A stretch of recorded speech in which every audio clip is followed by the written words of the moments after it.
আসসালামু আলাইকুম চাচা। ওয়ালাইকুম সালাম। ভালো আছেন? ভালো, আপনারা ভালো আছেন? আমার চাচা অ্যাডভোকেট মোশাররফ হোসেন। আমার চাচাকে আজকে রাস্তায় পাইলাম।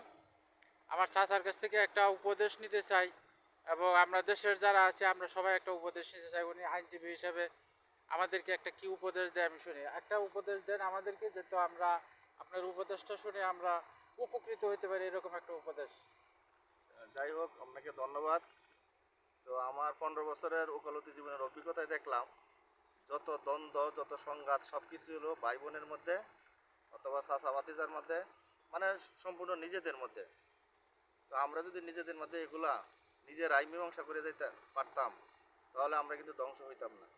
এখন হলো আমাদের মধ্যে জিদ কাজ করে।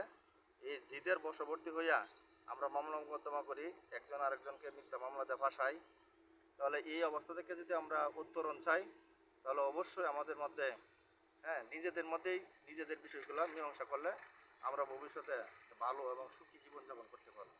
ধন্যবাদ চাচা আপনাকে। আপনার কথাগুলো শুনে খুব ভালো লাগলো। আমরা যেন সকলেই চাচা যে বলেছেন আমরা যেন নিজেরা নিজেরা সব কিছু মোটামুটি সমাধান করার চেষ্টা করি এবং অহেতু কাউকে হয়রানি না করি।